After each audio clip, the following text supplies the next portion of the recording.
Thank you for coming on. I know it's a cold night. I want to apologize for the venue change and the inconvenience that could have caused. We're glad we have a Zoom link for anyone that you know may want to be on but can't be here. Ask us, we'll give you the link, send it to them. Are we gonna announce that when it's your office, if you're running for state senate, if it's not your turn, please leave the room while the other candidate is speaking. We have state senate today, state committee and Congress, so we'll hear from all of them. Correct. So we got a timeout room over there. If you don't behave, that's where you're all going, right? So we ask that everyone be respectful of whoever is speaking. Please keep conversations very low. We're here to hear these candidates and what they have to offer our communities, right? So that we can make a informed decision, right? With that being said, I think Carolyn wants to have a few words. As our sergeant of arms? Yeah, right? Sure. So yeah, sergeant of arms. Okay. Thanks everyone. I'm Carolyn Lasco with Grand Street Dance. If I haven't met you yet, welcome. We're going to take a minute to go over our community norms. These are just some guidelines to make sure everyone can participate fully and that we respect each other's time. So we agree to silence our phones. Please do that right now. Please silence your phones. Thank you. If you need to have a private conversation, please step into the hallway. Okay. It's right there. And while I'm pointing in the back, the adult size bathroom is next to the check-in table. The other one is like very low and small and, you know, good luck to you. Take space and make space. We want to be aware of how much everyone is participating. If some of us generally speak a lot, please consider making space for others to speak. Listen respectfully without interrupting. Assume best intent. Avoid assumptions about others' lived experiences and maintain good faith discussions. Critique ideas and policies, not people. And remember that the purpose of tonight's event is not a debate. It's to provide a platform for the candidates to inform us all of their positions. And so we can go back to our clubs and make informed endorsements. And lastly, timekeeping is another way that we get to hear from as many of our community members as possible. If there's time to take questions from the audience after Meg and Penny have done the pre-submitted questions, question asking is going to be limited to 30 seconds. And our hero, Tony, has a 30-second timer that you're going to see on the screen. And all of the candidate responses are going to be limited to 2 minutes.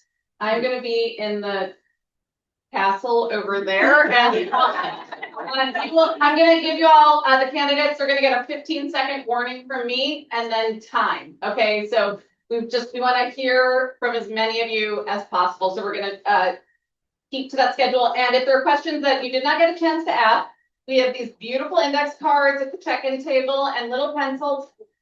Please write questions down. If we have time to take from the audience, we will. And if not, the candidates will get these index cards at the end of the evening. Thank you. Thank you, everyone. Yeah, so I think that we start this forum, and Grace, you are our first speaker. So this is first speaker, first speaker. First target. Okay.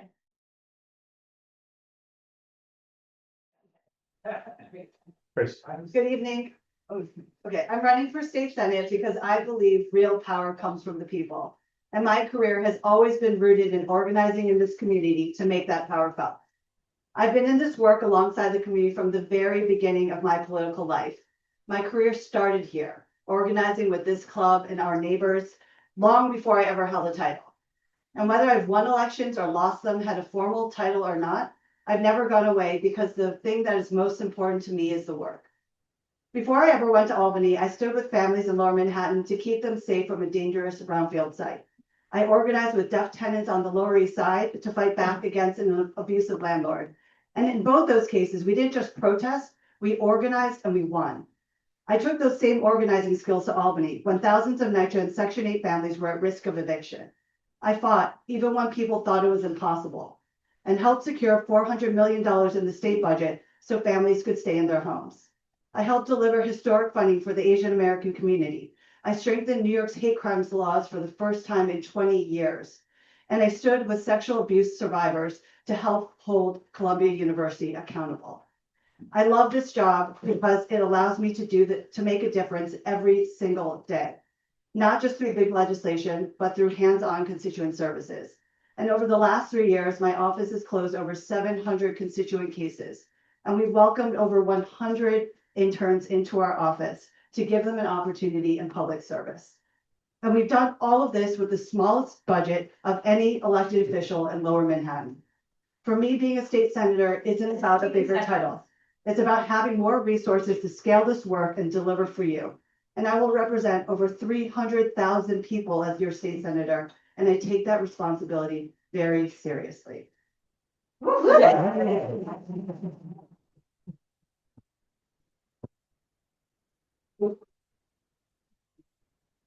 Hi, Grace, we're over here. I guess the first question is, New York is experiencing its historic displacement, with working class families, seniors, NYCHA residents, and immigrant communities facing rising rents and expiring affordability.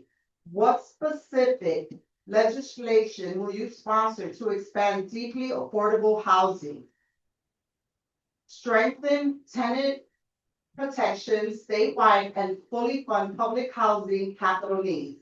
And how will you ensure those resources are targeted to communities historically harmed by riddling and disinvestment? All right, let's solve the housing crisis in 2 minutes. First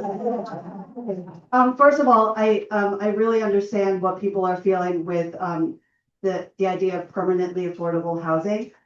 Previous 421A type of programs that were funded by the government that provided developers with big tax breaks had expirations on affordability. And recently we have passed laws to convert offices to apartments. We've also restructured the 421A laws to 485X. And within those laws now, we are requiring permanent affordability to make sure that people are able to stay in their homes for as long as they want. In order to solve the housing crisis, also, we need to be able to be supporting New Yorkers at all different levels. Right now, SCREE and DREE, both programs, one program for seniors, one for New Yorkers with disabilities. The eligibility standards have not changed in many, many years. So we need to expand eligibility so more seniors and more New Yorkers with disabilities have an opportunity to be part of this program. The Housing Access Voucher Program, right now we are in a pilot with New York State, but we need to fully fund that program so that people can find housing no matter where the apartment is, how much it costs, with the support of New York State funded money. So I think that those are a couple ways we could do that. In addition, I was very proud to put hundreds of $millions into the budget for NYCHA. It's not enough. We need to make sure that we're putting more capital funding into the budget and making sure that money actually gets to the developments. And I know Danette's looking at me because we've got mailboxes and new doors that we need to be working on for LaGuardia and other developments. But we need to make sure that money is actually getting to the developments. I'm not tenant protections, but go cause eviction. Hey, Grace. Is this actually on? Oh, yeah. Hey, Grace. Why do you want to move from the Assembly to State Senate? Well, that's a great question. It certainly is a risk to give up my seat in order to run for the state Senate. But I really think that the risk is worth it for the opportunity to be able to serve more New Yorkers. Like I said, I've done a lot in my current office, closing over 700 constituent cases, passing historic bills, and also helping support young people get into government. And I believe with more scale, more resources, that I'll really be able to do that. I want to talk about our internship program that has been an incredibly powerful way for my office to give back. We've had over 100 interns, 70% of them have been women. Many of them have been from immigrant families, and almost all of them, this was their first opportunity to ever be in public service. Because of that program, over a dozen of them have gotten full-time offers in government offices. So if we had more people, we could have more interns. And, we talk about the kind of existential crisis that the Democratic Party is happening, how we're engaging young people. What does the future look like for us? Part of that is making sure that we're engaging young people and giving them real opportunities. So these are the types of things that the tangibles that I really want to continue to invest in all across Lower Manhattan. I feel very confident, given my experience in the work that I've already built, that I will be very successful in that role as a state senator. Yeah. Question. I'm pretty questions, so there goes the beginning. New York's affordability crisis is worsening while wealth inequality continues to grow. Do you support raising taxes on the wealthiest individuals and most profitable corporations to fund housing, healthcare, childcare, and transit? What progressive revenue measures would you champion in the Senate? And how will you ensure that working class and small business communities are not disproportionately burdened? No, that's a great question. So there is a package of bills. It's called Invest in Our New York. There are 4 bills that focus specifically on increasing taxes for the wealthiest people in New York. I think it's a tragedy that we are in the wealthiest city, in the wealthiest country, with the highest concentration of billionaires, and we have families calling our office saying they don't have enough food to eat. It is a tragedy. So I am very supportive of progressive taxation that increases taxes for the wealthiest individuals and the wealthiest corporations in New York State. I think we should do that now. Our new mayor has been calling for that in order to fund incredible programs like universal childcare, to help fund more affordable housing, to help support incredible programs like SNAP that are getting defunded by the federal government. I think that we really need to be thinking differently and creatively and start using our power as people and organizing to make sure that people are paying their fair share, and the distribution of that money that we are bringing in is going towards positive programs that help support all of New Yorkers. Hey, Grace, the 2026 legislative session is 25% complete. Why has no legislation been passed to date to rein in ICE or DHS or CBP? Well, the legislature has a lot of bills. Sometimes it can be difficult to get to an agreement between the Assembly, the Senate, and the governor to figure out a package of bills that will work for everyone. I am very proud to be part of a Democratic conference in the Assembly that has been calling to rein in ICE since last year. We saw this happening and we saw this coming. I've been to 26 Federal Plaza, helping to support people as they go into their immigration court hearings. I've organized with our neighbors on the Lower East Side to help inform businesses about how they can respond if ICE comes into their businesses. But we absolutely can do more with legislation. And I have been at the forefront rallying in front of 26 Federal Plaza on a number of bills to control ICE. One, to hold them accountable, make sure that they are showing their identities and unmasking. So that's called the MELT Act. You got it? Also, New York for All, making sure that New York State is a sanctuary state. We are very lucky in New York City that there are a lot of protections provided to immigrants. We need to make sure that this is statewide. Out on Long Island, you can be pulled over for a minor traffic infraction and then be detained by ICE because they are cooperating together. That is unacceptable. We need to stop that. In addition, using public resources in order to detain people and to devote people is absolutely unacceptable. I was proud to sign on to a letter when Hudson River Park and Pier 40 has been used as a parking lot for ICE to park vans. We need to end that, and any contract like that immediately. So we'll be fighting very hard in the legislature to get that passed before the budget. Thank you.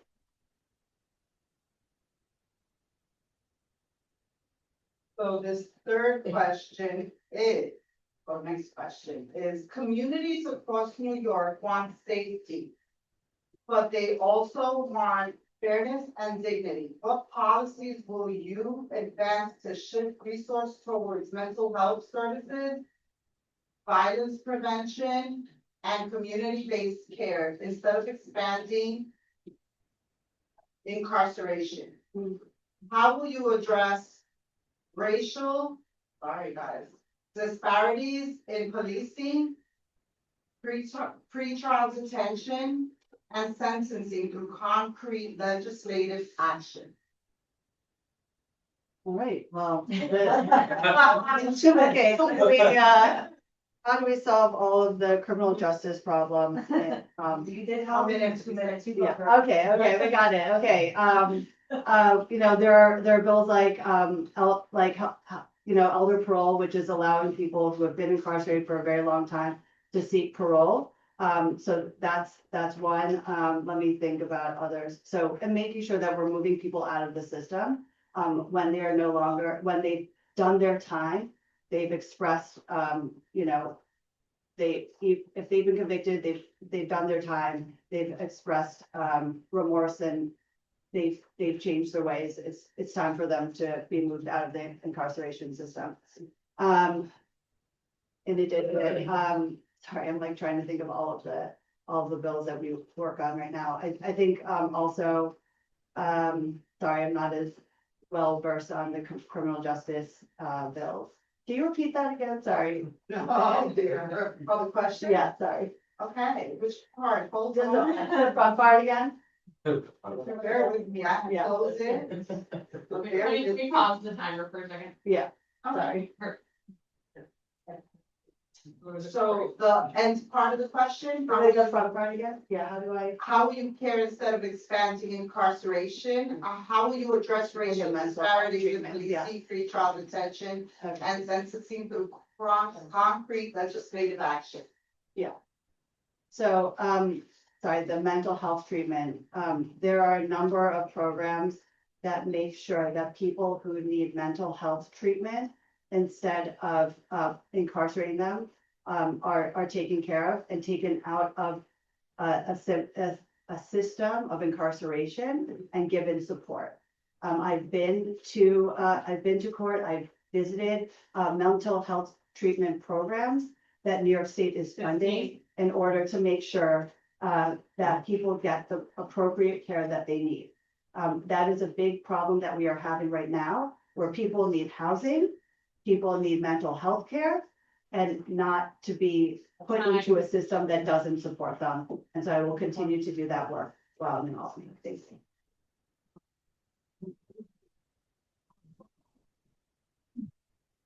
We have time for one more question, Tony? One more. Okay. So great. As a co-sponsor of the New York Health Act, we believe it's fair to mandate New York residents that work out of state to bear 100% of the cost of participation if their employers don't voluntarily contribute to 80% share. How do you propose to collect this payments from employers such as New York or such as New Jersey or Connecticut state agencies? First of all, New York State has the same GDP as Canada. We should be able to afford healthcare, affordable healthcare for every single person who lives in New York State. One of the ways that we can do that is through progressive taxation. We can use revenues that we are raising from taxing the wealthiest corporations, the wealthiest individuals, in order to appropriately fund a healthcare program that everyone can participate in. And that's how you solve that problem. It's very complicated. People don't do it when it's done.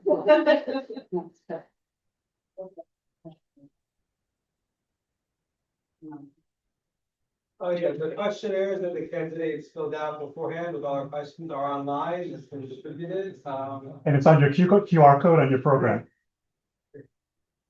Okay, so we can start hearing on the next candidate.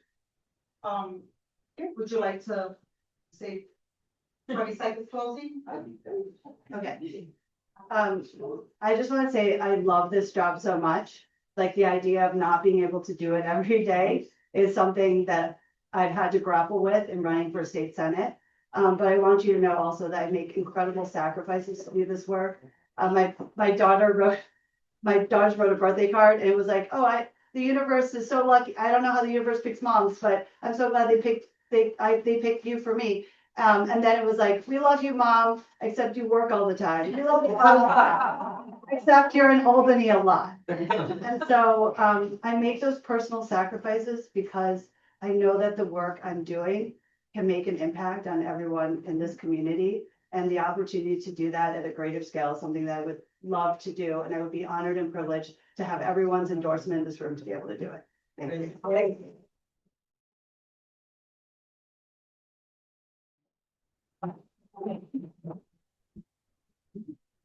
Thank you. Oh man, I feel like I'm hosting an open mic night.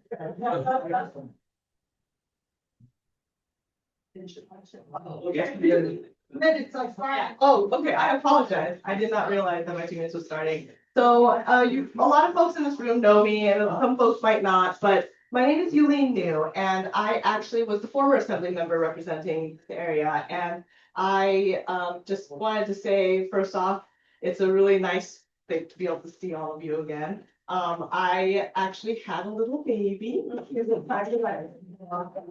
She's 15 months now, but she's also the biggest reason why I am running again. I think that all of us know that we have seen and felt a descent into fascism in our country. And so right now it's really important for us to be able to pick a fighter, to go back to Albany, to be able to protect our state. I was elected the same day that Trump was elected in his very first term. And this is why when I went up to Albany for the very first time, and everybody saw that I was ready on day one, and I was able to fight back in a way that made it so that our states could protect us in ways that we needed to get protected. We were able to pass in 2019 some of the best tenant protections that we've ever seen in our state. We were able to codify Roe v. Wade. We were able to pass the Child Victims Act. We were able to do some incredible legislation that we desperately needed to pass for many years. And I'm going to be ready for you on day one again, and I think that it's really important for us to bring back our fighter, right? Like pick your fighter. And I think that it's really important that right now, when Trump has shown that he is going to be attacking our communities, that we fight back. Currently, I am on the, thank you, from the castle. Currently, I am on the Chinatown Defense Coalition. I have been helping to strategize to fight back on ICE. I have been doing a lot of court watches and helping with the Chinese translation there. It's just so important for us to continue to fight, and I really appreciate it. We hope to get your support. Thank you.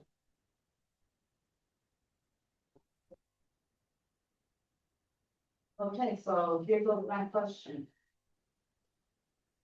New York is experiencing historic displacement with working class families, seniors, NYCHA residents, and immigrant communities facing rising rents and expiring affordability. What specific legislation will you sponsor to expand deeply affordable housing? So great question. And folks will probably remember that I was one of the only legislators that stood strong against the blueprint. And I helped to make sure that the trust was something that people understood was not to be trusted. And there was a lot of things that I felt we didn't fight for, and our public housing is actually the only real true affordable housing that we have. So what we really need to do is actually, make sure that we fight for Congress to lift the Fair Talk Amendment. For one, we need to, make sure that we're holding folks accountable there. We also have to make sure that we're, fighting to fund NYCHA that we're able on the state level. I mean, I was one of the first legislators to actually be able to be successful in getting funding for public housing from our state. A lot of the times, our state doesn't believe that our public housing should be funded by our state dollars. They always try to push the responsibility off to the federal government, but our NYCHA residents are here in our state. This is the responsibility of our state. And our NYCHA residents deserve to be treated as human beings, just like everybody else, right? And our city and our state is the worst landlord. And so we need to make sure that we are fighting back, fully funding our public housing, and then making sure that our state takes on the responsibility that it absolutely should take on. The other thing that I will say is that we need to have better programs like our Mitchell Llama programs coming back. We need new programs to be able to help to make sure that we are having the affordability that we all deserve. Thank you. Our Mitchell Llama program was one of the most successful affordable housing programs in our country, and we need to make sure that we have other programs like it. I was helping to write a couple of the bills that were actually helping to make sure that those programs would be able to come back, and we will continue to fight for that.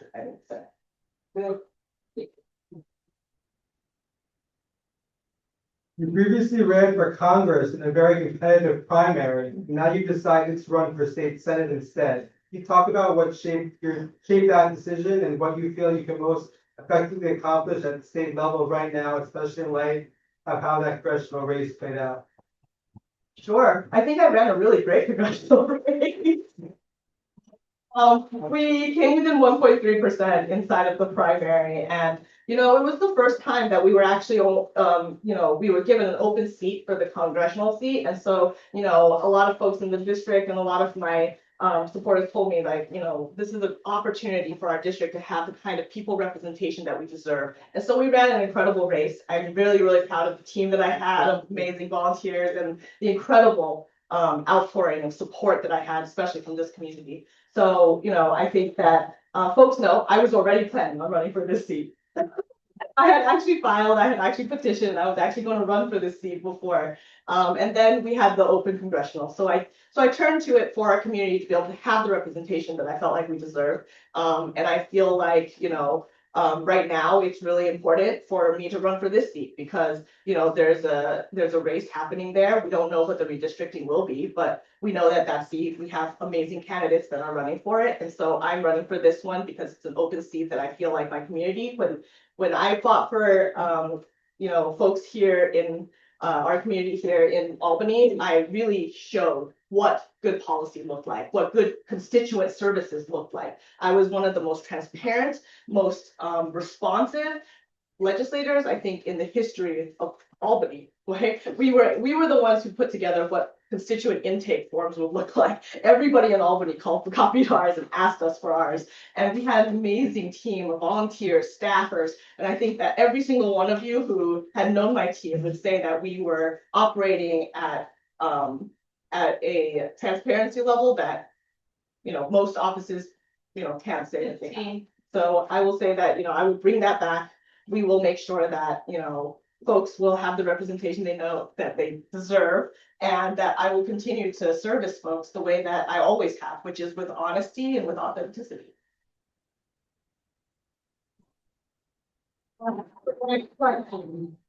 Communities across New York want safety, but they also want fairness and dignity. What policies will you advance to shift resources towards mental health services, violence prevention, and community-based services?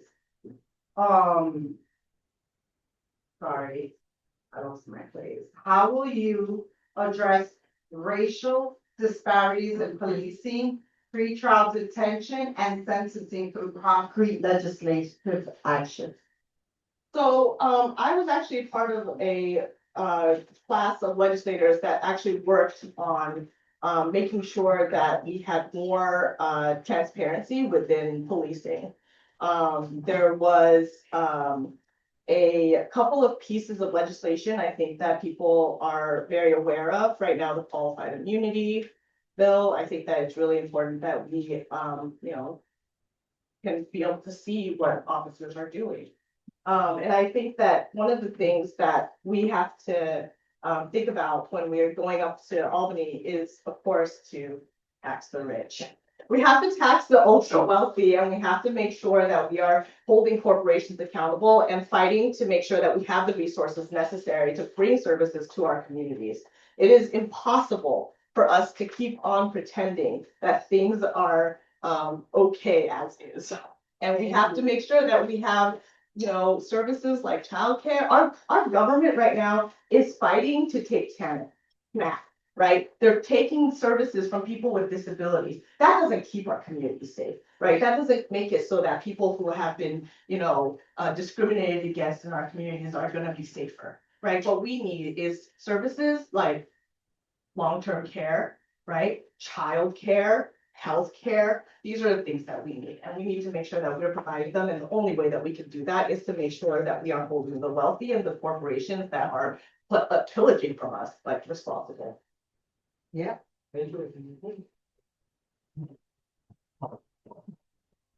Normally, the legislature's plan to protect New Yorkers from ICE, EVP, DHS abuses is by embedding current draft legislation in the budget process. This means no meaningful passage will happen until mid-April at the earliest. How will you demand that urgent legislation such as New York for All and the MELT Act are passed on a quicker schedule?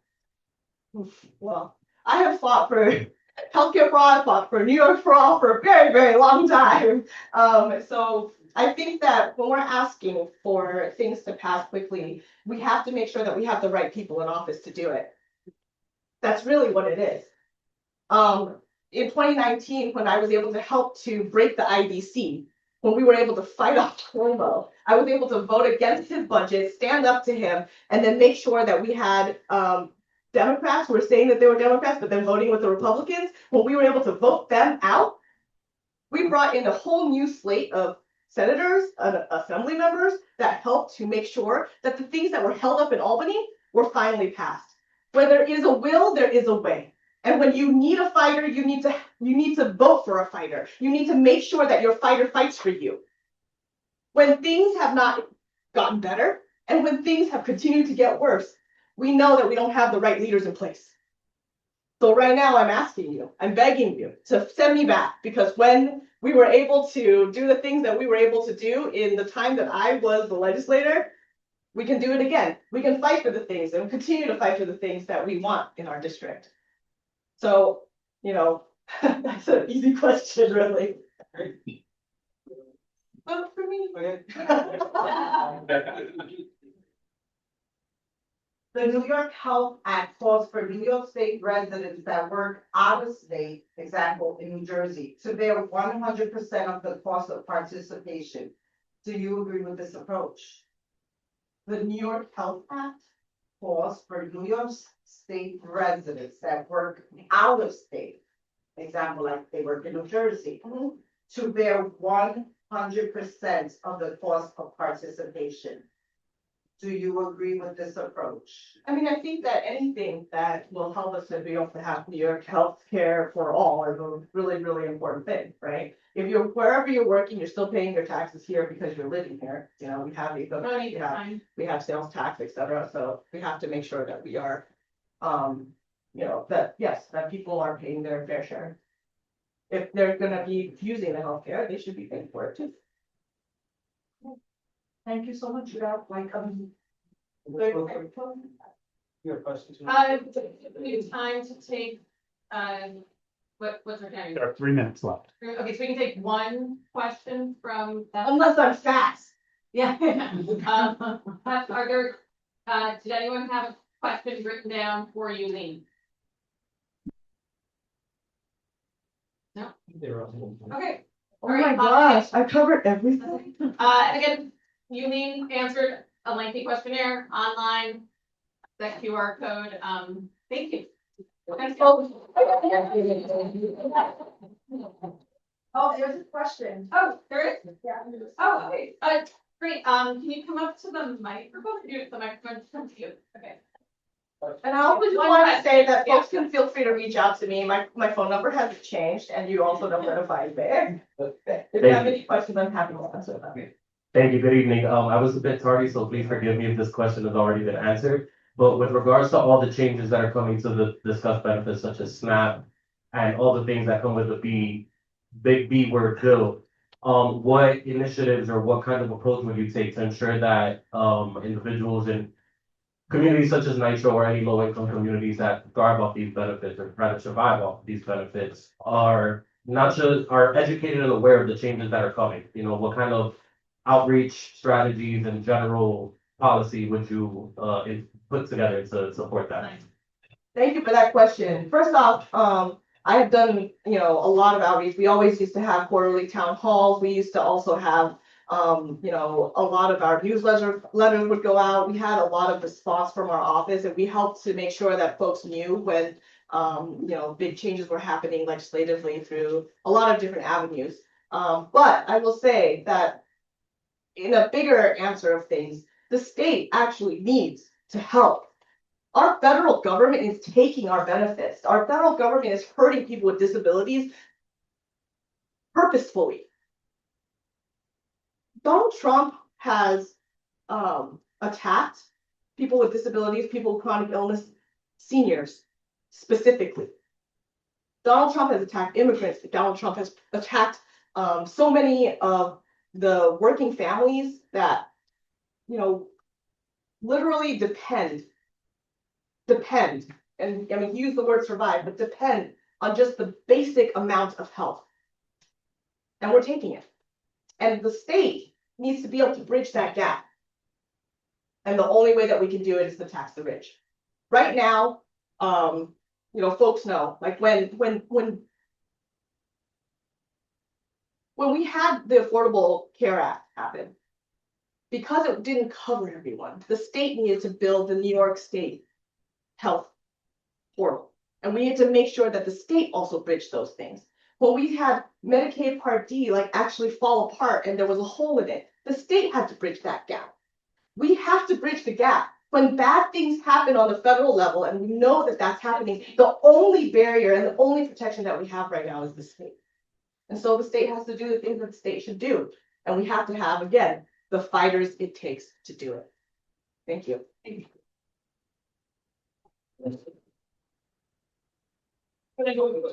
Oh, sure.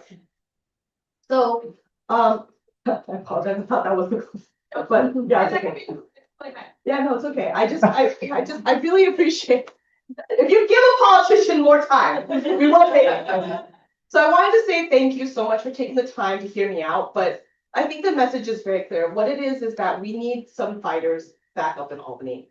We are having a huge shift. We have a huge brain drain kind of happening in Albany because, Mike Gianaris, who was literally the deputy, he's stepping down. We lost Brad Hoylman, who was one of the best legislators that I've ever seen, really, step away. He's now the Manhattan Borough president, which is great, but he's away from Albany.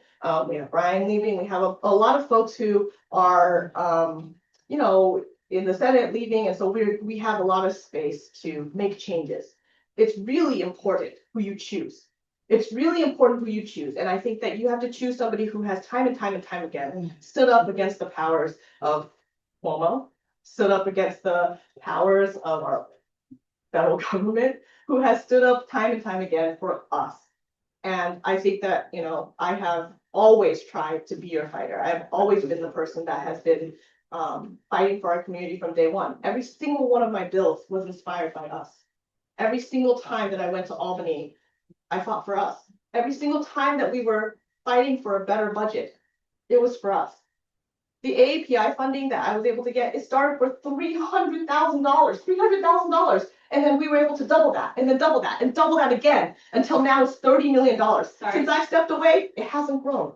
So we need to make sure that we have the fighter that we deserve. Thank you.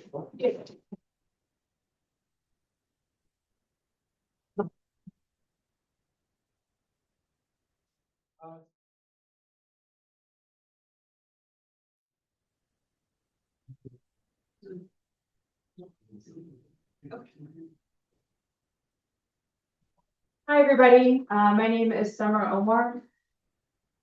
All of us here know that downtown gets hit from every direction, from rising rents to skyrocketing utility bills and non-stop hospital closures. We need a local fighter with the courage to stick their neck out and stand up for this community. If we want housing we can actually afford, that means pushing for Mitchell-Lama style permanently affordable housing. We also need to make sure that the housing laws already on the books actually reach tenants. Good cause eviction is one of the most consequential new tenant protections that Albany already passed. But if you stand outside and ask anyone if they know what it is, you're going to get a blank stare in return. Screen and Dream were the original rent freeze programs, but half the people that can benefit from it and that qualify for it aren't even signed up because enrollment is complicated or they don't even know about the program. To rein in skyrocketing utility bills, you need to hold Con Edison accountable. Oversight is so broken that when we all pay our gas and electric bills, we actually end up paying for the lobbyists who push for those higher prices. And if we want to protect access to basic healthcare infrastructure, we have to hold the line on these incessant hospital shutdowns. After Cabrini, St. Vincent, and now Beth Israel Hospital shut down, Lower Manhattan has just one small hospital left with barely over 100 beds for about 200,000 people. I also do think that good representation means showing up even when it's hard. When Beth Israel was on the chopping block, I was proud to be one of the attorneys that sued the Mount Sinai Health System to get concessions for downtown. 15. And when Prop 1 was being dismissed and written off, we got organized, many people in this room, and I got the governor to come stump for it downtown. And when Eric Adams tried demolishing the Tony Deputy Recreation Center, we fought back and we got a foot in the door commitment from Mayor Mamdani. That's the kind of relentless representation downtown deserves and that I would bring to Albany. Thank you.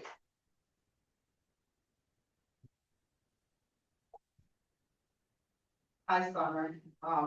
Here goes your first question. New York is experiencing historic displacement with working class families, seniors, NYCHA residents, and immigrant communities facing rising rents and expiring affordability. What specific legislation will you sponsor to expand deeply affordable housing, strengthen tenant protection statewide, and fully fund public housing capital needs? So one of the most ambitious pieces of legislation that Albany is considering right now is the Social Housing Development Authority. And the reason that that bill is particularly ambitious and can address all of those housing affordability issues is that it consolidates existing authorities that New York has to build permanently affordable housing, to finance it, and to do it at scale. Part of what we've seen is that the way we build housing is profoundly broken right now. We get into a lot of site-by-site development fights, where it's important to push the developer to up the percentage of affordable units and to make sure that those units are even more deeply affordable. We saw that fight happen most recently with 5 World Trade Center, where a group of organizers, I'm sure many people in this room, fought really hard to make sure that that development was more affordable, especially because it was on public land. But what we need to do is change the default structure of how the state puts up housing. The last time we did that was with the Mitchell-Lama program, where about 100,000 units of housing that were permanently affordable were constructed. But we haven't done that in decades. I think you have to revive the state's capacity to do that at scale and in a way that has sustainable financing to it. Thank you so much. Currently, the legislature's plans to protect New Yorkers from ICE, CBP, DHS abuses by embedding current draft legislation in the budget process. It means no meaningful passage will happen until mid-April at the earliest. How will you demand that urgent legislation such as New York for All and the MELT Act are passed on a quicker schedule? The way that I've seen to cut through all the inertia in Albany is relentless, robust, consistent organizing. You do that by building a broad coalition of all the affected stakeholders, of the civil liberties and civil rights advocates, and you keep pushing and ensure that public attention and public focus on this particular issue is sustained. One of the most dangerous things in Albany that we've seen happen is, as you mentioned, a group of people get into a room, shut the door, and there's a backroom negotiation about what bills can actually be brought to the forefront during the budget process. It's fast-paced. It doesn't give individual legislatures enough leverage to be able to actually pass more bills that address more pressing concerns of New Yorkers.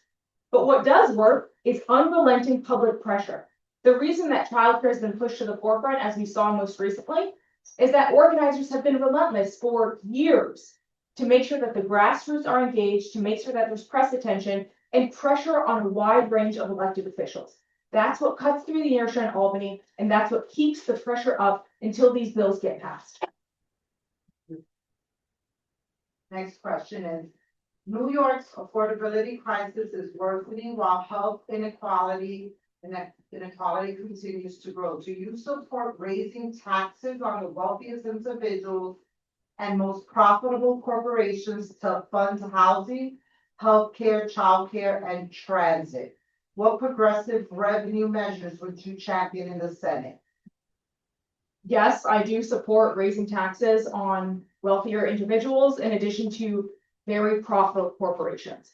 Part of the position we're in right now is that you have a federal government that is entirely hostile and antagonistic to us and to everything we believe in, both in a financial capacity and in terms of their incessant onslaught of our constitutional rights.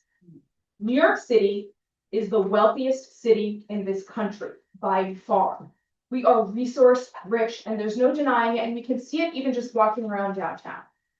We're in a politically tenuous position where we do need the wealthier residents and corporations to be able to increase our revenue so that we can provide lives of dignity in New York. Affordable housing, affordable childcare, affordable healthcare. These are not luxuries. This is the bare minimum to live a life of dignity. And we need to make sure that we've got the revenue to actually meet those goals.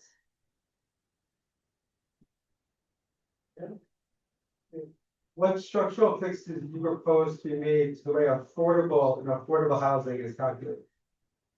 One of the most glaring problems we have is that the way we calculate AMI is deeply broken. For anyone here that's been involved in these individual development types, what happens is you get a developer who says, all right, I'm going to build at 60%, 80% AMI, and that's going to be affordable housing. The vast majority of New Yorkers who are considered rent burdened and can't make those bills are at less than 50% AMI. So what you have to do is change the formula. Right now, New York City gets bundled in with wealthier suburbs, particularly Westchester and some of the other communities that surround the 5 boroughs. You need a more accurate measurement of what the median income actually is, so that when housing gets put up, and more importantly, when it gets advertised as affordable housing, it is genuinely meeting that need for deeply affordable housing.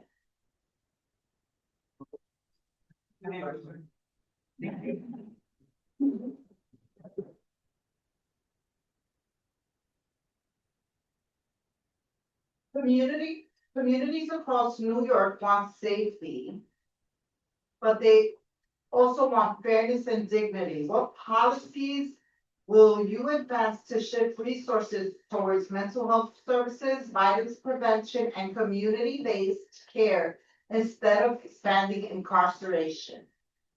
This is a great question and something I am very passionate about. The reason I talk a lot about hospital infrastructure in particular. Hospitals function not just to provide emergency healthcare services. They essentially function as the first stop on the front line to connect people with longer-term services and care, particularly when it comes to substance abuse disorders, to people who are experiencing mental health challenges. When somebody calls 911 and they send an EMS ambulance out to pick somebody up and to bring them into a hospital for care, that is always the first stop. The city and the state have done an excellent job of hollowing out that infrastructure. It is not normal to have lost this many major hospitals. Little over 100 beds for all of Lower Manhattan is egregious. And this is on the heels of the pandemic when we needed those extra beds, particularly at Beth Israel Hospital. And this is on top of a decades-old pattern of entirely shutting down longer-term mental health care facilities. That, by the way, had serious challenges and needed to be shut down, but there was never a replacement for that infrastructure. And so the reality is that we physically do not have enough spaces to connect people with the long-term services and care they need. That's why you need hospitals. That's part of the function that they serve, not just on healthcare, but connection to social services that people genuinely need. I think you need hospital oversight with teeth. The rules that we have on the books right now basically rubber stamp hospital closures, left and right, regardless of the healthcare impacts.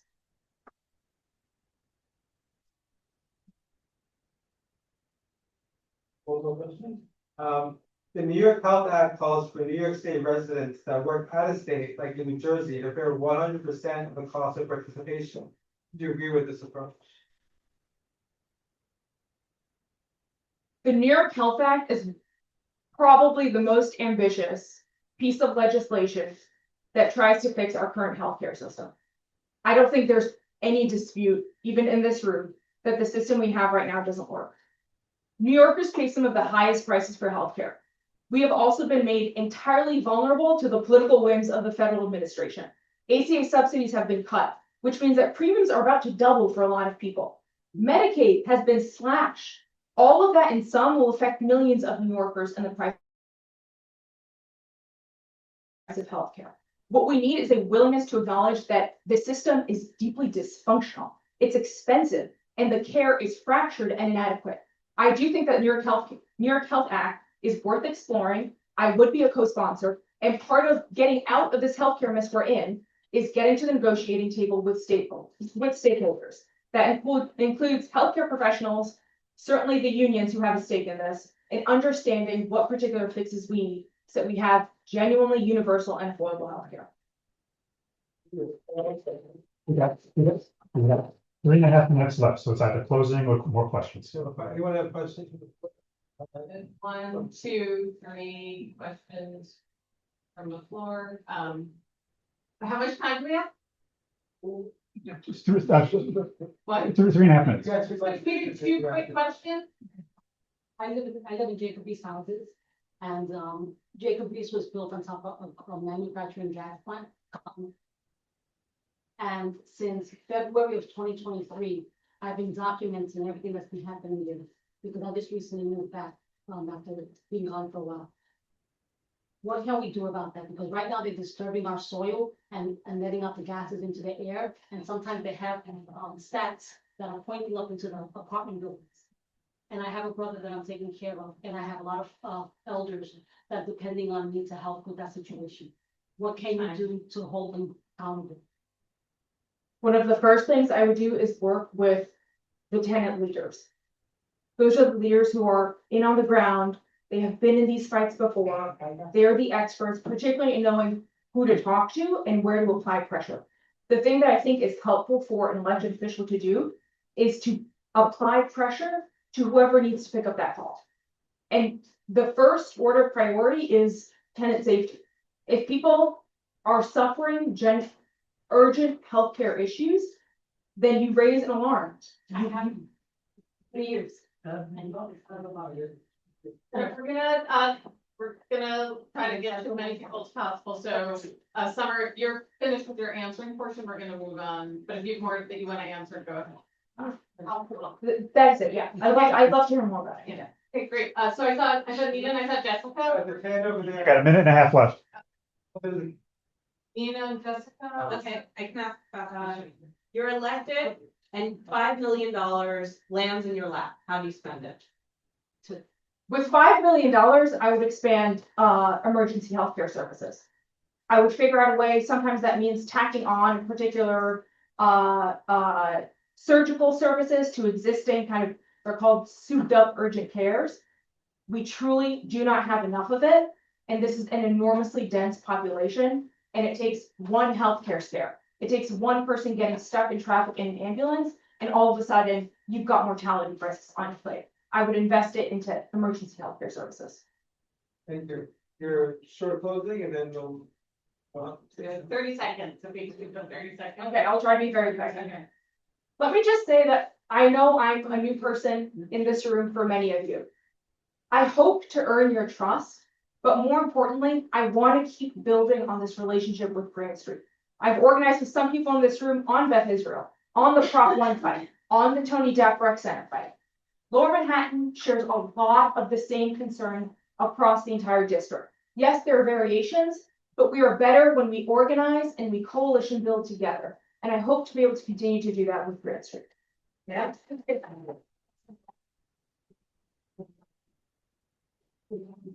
If you have questions written down that you want Summer to answer, we will be forwarding to the candidates, so make sure that the questions are on the button.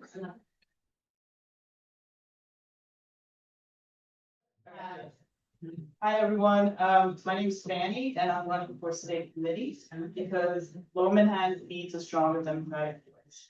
I grew up in this district, and I've seen how communities in Lower Manhattan, especially our immigrant and minority communities, are often overlooked and underrepresented.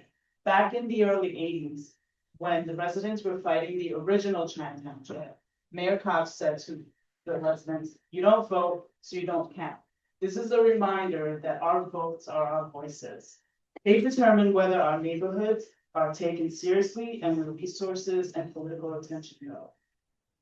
When I see something that needs help in my community, I've stepped up. After passing by a local neglected park, I founded Friends of Montgomery Triangle Park. I organized cleanups and planting events to make the park useful to my neighbors. I serve on the board of Goldman Gardens, where I oversee and assist issues affecting the Mitchell co-op that I live in. I've been an active member of Eastwood Park Action, where I've even led a rally at the comptroller's office to delay the signing of the construction contract. I've built this Facebook page for NUBC, where I support the efforts to fight against the current Chinatown jail. I participated in events to promote the census during COVID back in 2020, and I'm also an active member of Grand Street Democrats, stroll the polls, petitioning, and also postcard writing. Events. These experiences have taught me that participation just don't stop on election day. If we want a Democratic Party that truly reflects Lower Manhattan, we need to close the participation gap by staying engaged between the elections, registering voters, and turning people out. As state committee member, I will be active and accountable, showing up, organizing, and working with others across New York State to strengthen our collective voice. I hope to gain your support and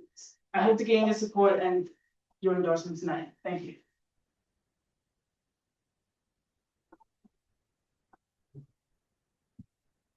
And what are the responsibilities as a state committee member that you feel have not sufficiently been leveraged? And how would you take advantage of that role in new and compelling ways for this district? Okay, I don't know about compelling. So I plan to, so one of the big things that, one of the biggest responsibilities of state committee is to connect the local Democratic clubs with the bigger Democratic Party. And I plan to do that by attending meetings of different Democratic clubs, listening to issues, and bring them back to the large Democratic Party, as well as reporting back to the Democratic Party of what's going on up there. I heard from some of you that, Jay Jacobs, you guys been trying to get Jacobs to come to the Democratic Club meeting. I'm going to try and do that with the best efforts. No promises, but I am going to try because I heard it from a few people how he just ignores the club down here. So. Okay, thank you. Our next question is, the state committee plays a key role in shaping party rules, judicial nominations, and internal decision making. How will you use your position to make the Democratic Party more transparent, democratic, and accountable to grassroots members, particularly working class, immigrant, and historically underrepresented communities? Well, I plan to organize events, such as, phone banking, text banking events, and get out the vote events to get our voices heard. That way, all of us are represented. The 2030 census is coming up, and that's a really big issue, and I plan to advocate resources for that because, I read an article recently how, New York State is it's getting ready to lose 2 seats, and the census are also being threatened with the immigration question that happened the last time, so it might come up again. So I plan to advocate for that. I plan to also, there's been a recent shift in a lot of Democratic minority voters shifting over to the Republican side, that that even when the Republican policies are working against them. So I plan to engage and do whatever I can to get those voters back. Great, thank you. Do you want to go on to the next? 30-second closing. Wow, that was fast. Okay, so I know that another is there's one big issue that a lot of you have asked me about, is that it's a conflict issue with my position with Assemblyman Grace's office. I just want to say that, you know, I'm very confident that I'm gonna be able to maintain independence in that role. You know, if there's ever any issues, differing opinions, you know, I will definitely bring it up with the assembly member. As far as events and meetings goes, I will have state committee priority. I will plan ahead to make sure that any conflicts, our office will have coverage. All right, thank you.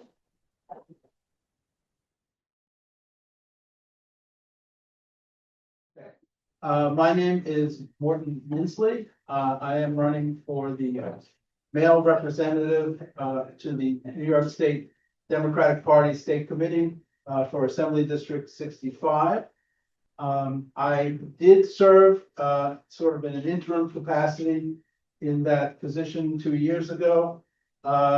I stepped aside in the name of Downtown Club Unity, but many things have happened since in the last 2 years. When Donald Trump got elected, when I stepped aside, Joe Biden was the president. All the issues about ICE in the streets and the detaining of immigrants without due process, rise in hate crimes, all these things have transpired in the last 2 years. And that's what motivates me to get back on the state committee to try to have a voice in the solutions to these problems. Some of my main issues are the affordability of healthcare, which is just out of control.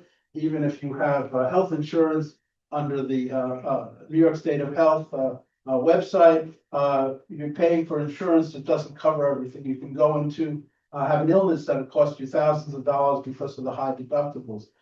Education, I have a 10-year-old son. I also have grown kids from my first marriage, but my 10-year-old goes to public school, and education and literacy. Literacy is a human right. I've been involved in that fight. Affordability, affordable housing, rents downtown are out of control. And I would say I'm a big supporter, I would say, of the New York Health Act. Let's see, last but not, the one thing I want to say is I really like, I'm pleased to be back on the Lower East Side. I used to come visit my great aunt when I was a kid with my mom. We used to take, we used to go see plays in the Henry Street Playhouse. Hey, morning. What are the responsibilities of a state committee member that you feel have not sufficiently been leveraged, and how would you take advantage of that role in a new and compelling way for this district? Well, having been on the state committee for about 8 months, I'm very familiar with the role of the state committee representative. And the thing about being on the state committee is about building coalitions, because you really have no power or authority on the state committee.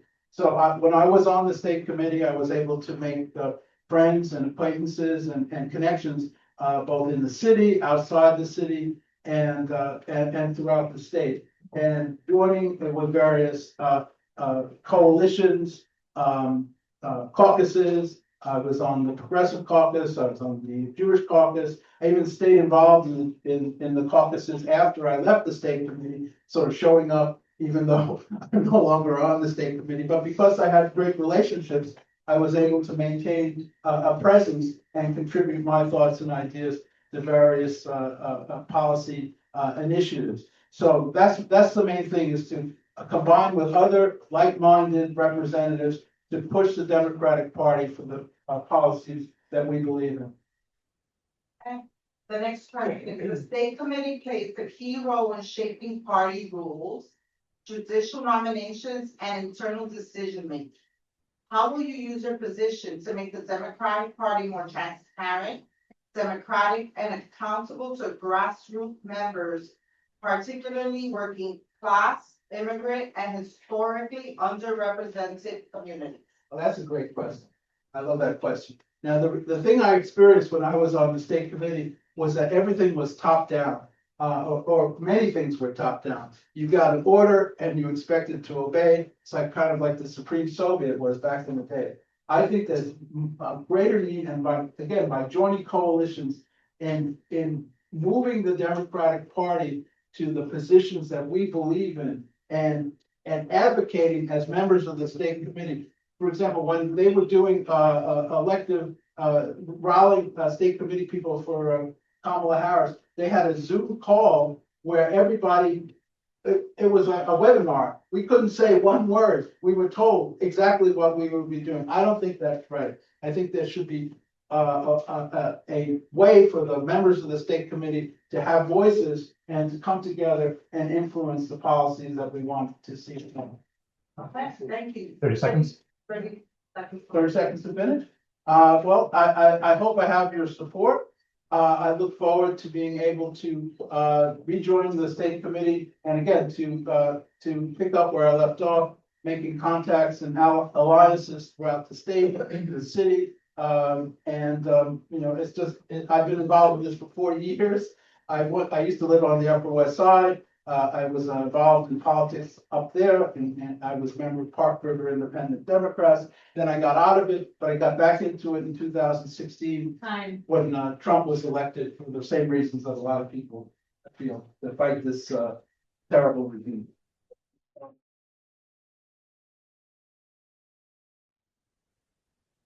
Hello, everyone. I'm a proud mother of 3, 2 in New York City public school, including my daughter in PS 184 Sommer.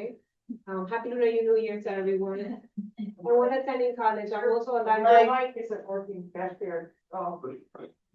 I was born in the Dominican Republic and became a U.S. citizen. I came here to the age of 5. Grand Street Guild is my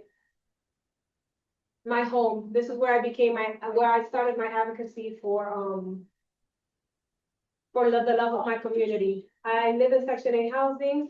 My community has been my love that I have, and it fuels my commitment to making our system more accessible and more justice for all of us. In 2018, I was appointed to be the Community Education Council District 1 member, and today I am the president of CDC 1. I'm currently the vice chair of Grauven Hospital, and I'm working with the Betances Health Center. And the last time I worked closely with parents, educated leaders, PTA, and everything. I am strengthening the family engagement in our community because we lost it since 9/11. Since 2021, I've also served on Manhattan Community Board 3 for the past 4 years, focusing on youth, education, health, seniors, and human rights. But beyond the titles, I'm a connector, I'm an organizer. I help families navigate school enrollments, advocacy for after school spaces, and connect parents for real resources that we have that we don't take advantage of. At my core, my work is all love for my children, my neighbors, my home, my community. This is where I'm from, still raising kids in this community. And for New York, where every family has dignity and opportunities and a voice. And I want to be that voice.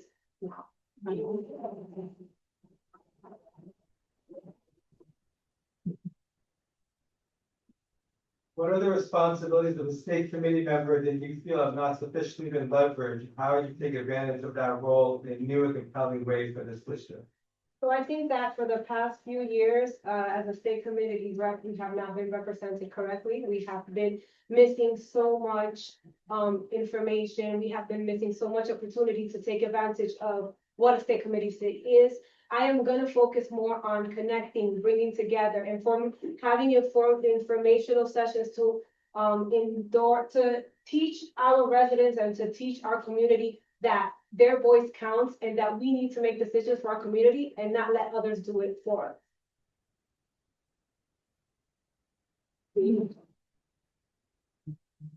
The state committee plays a key role in shaping party rules, judicial nominations, and internal decision-making. How will you use your position to make the Democratic Party more transparent, democratic, and accountable to grassroots members, particularly working class, immigrant, and historically underrepresented communities? I'm an immigrant. I'm not a politician. I am a mom in this community who has lived in my house and loved it, and that's why I do it. And everything that I've done in this community has been for free. So my main focus is to engage our community because we lost so many people to the other side, right? And because of this information that we have in this community, because the lack of informational sessions, the lack of not bringing people together and listening to what's going on, teaching our people our democratic voices, how can we use them, and informational sessions, not having the right language to give to everyone and for everyone to have. So I think that that's what we're missing, and I'm here to build bridges with everyone. I work in collaboration with everyone, not only with my club. I am a Three Bridges member, but I'm not here as a Three Bridges member. I'm here as a member of my community that I want to represent everyone. And I think that we are lacking in the sense of bringing the information to our community, and we're leaving it to TikTok, and we're leaving it to Instagram. And this is where our people are getting our information, and it's not fair that that's why we're losing so many people, because we are just leaving it and not teaching everyone around us, because if we teach 7 people, those 7 people are gonna go talk to the other 7 people, and those 7 people are gonna go. So I think that that's what we're missing. We're missing in this community information that we can carry and share with our people, and we're missing the opportunity to know that if I'm saying something, I feel right about what I'm saying with somebody, especially with Trumpers and people who support those, because I'd be having those battles too in my own family, to be absolutely honest with you. So I think that the lack of information that our people do not have, I think that's what we're missing. Oh, 30-second closing? Well, everyone, my name is Grauven. Yes, my mother did that. Some people call me Jean. And I don't mind it. Or hey, you. But I just want to say that this is new to me. I'm not a politician. I'm an honest person. My main thing is transparency, honesty, and respect. And that's what I fall on. I have 3 kids in this community, and I'm going through every struggle that you are going through too. And I just put myself in this race. I don't know why. I don't like asking for money. I don't like asking for votes. I just like representing. But I feel that I want you to know that I'm out here doing all this work, and your schools are getting fixed and everything is getting done. Everything that's being moving is because I've been doing it. And I want you guys to know that. I'm sorry. Oh, sorry. Thank you so much. That's me.